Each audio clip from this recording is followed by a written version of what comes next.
Hello, beautiful souls. Welcome back.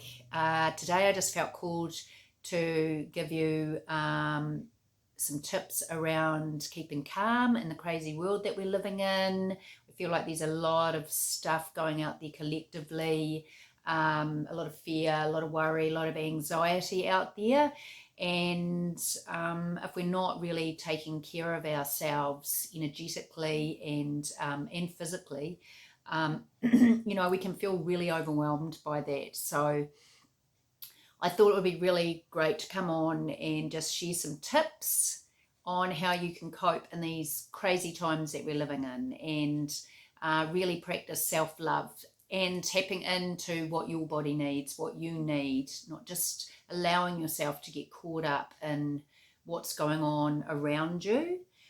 We can, bring our focus back to ourselves, and we can really calm our sympathetic nervous system into our parasympathetic nervous system, which is going from a state of fight and flight to a more regulated, calm, relaxed mode, and tapping into the parasympathetic nervous system. And they're quite different. And when we're in our parasympathetic nervous system state, we can gain a lot more coherence between our brain and our heart.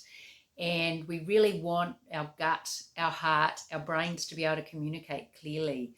And this might be new knowledge to you, but you have got three brains, not just this thinking brain up here, but our heart brain, our gut brain, thousands and thousands of nerve endings which are communicating with one another. And if we've got a lot of anxiety in our gut, if we're feeling sad in our heart, it can really affect the way that we are thinking, and it can put us into states of depression.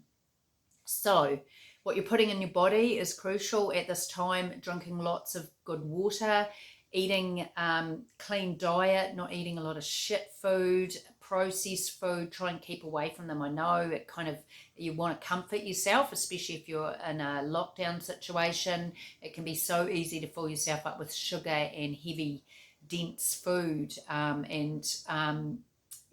urge you to try not to do that, because you'll feel really grounded, but so heavy that you might not be able to get off the couch at the end of the day.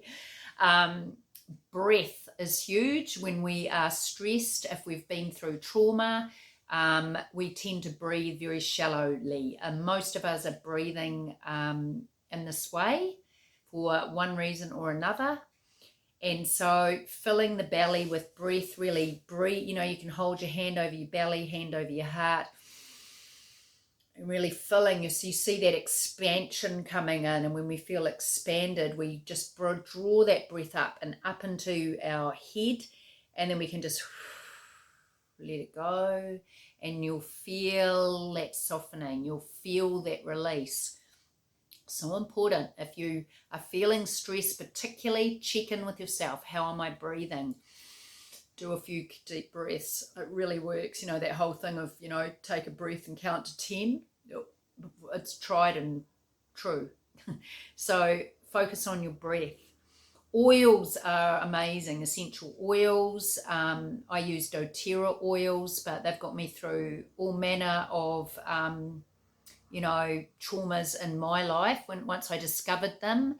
And peace is a beautiful one. You can go to your local health shop and they will probably have some pretty good oils. Try not to get the cheap crappy ones from Kmart or the warehouse that are like a few dollars each. They're not essential oils. They just put some smelly stuff in something, and you don't know what's in it. So you really want to, the purer the oil, the better it will be for you. And just using a bit on the back of your neck, over the heart, just on the sternum here, on your pulse points, on your wrists, and a little bit on your clothing even, and just having that aroma. It's proven science that oils do have an impact on your physical and your mental state. So you can do your own research on that if you so feel called to. But oils, powerful healing properties in oils. What else was I going to talk to you about? Yeah, candles are another one. Good candles, burning good candles are great for calming. You know, burning oils putting them in a diffuser, they will calm your state.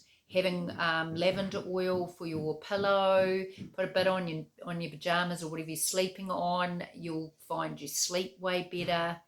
Getting good sleep is really important. If you're getting woken up a lot or you're waking up and worrying, finding ways to manage that, putting on a guided meditation in the night and listening to someone's voice and keeping your brain focused on something else is a great way of switching out of listening to those worrying little voices in your head that quite often come to you at 3 a.m.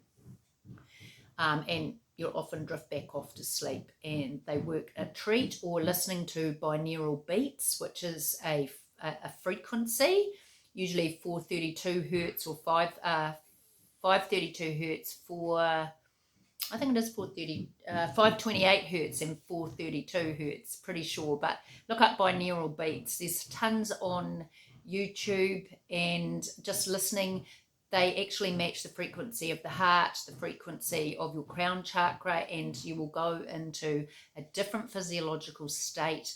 These are scientifically proven to improve you.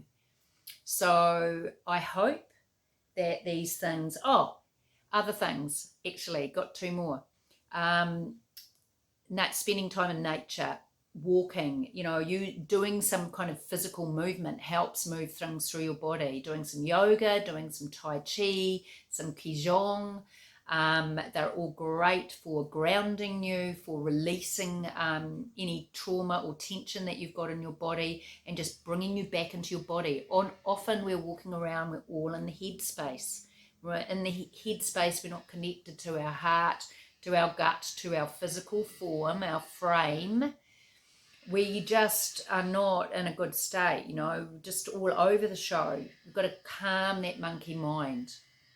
So walks into nature are really, really helpful for that. Having a beautiful bath, going to the hot pools, they're not things you might want to do every day, but you can put them in. If you can afford to go and have a massage, and things like that, though, anything that you can find that will relax you, is going to be helpful for you. Tapping is huge, and there's EFT tapping is a really big one, emotional freedom technique. And so we tap on the side of the hand. We talk about what it is, even though I'm feeling really anxious, I'm feeling really agitated, frustrated, upset. Even though I know that I can't control what's going on, and you tap on the side of over the head, the eyebrow, side of the eye, underneath the nose. These are all pressure points, acupuncture points, meridian points on the body, on the chin, on the thymus, and back. And you can just talk to yourself, even though you can Google it, look up Nick Ortner, EFT. It is powerful, powerful stuff. It's not woo-woo at all. You're tapping into your energetic body, into your meridians, like I say, into your acupuncture points, and you'll feel the relax, the release when you do these practices. They're really, really powerful, and I might even do a separate one and I'll talk you right through it. But, I want you to be proactive as well, not just listen to me. You can all do your own research if it interests you, but it really helps if you teach your children these techniques, your grandchildren.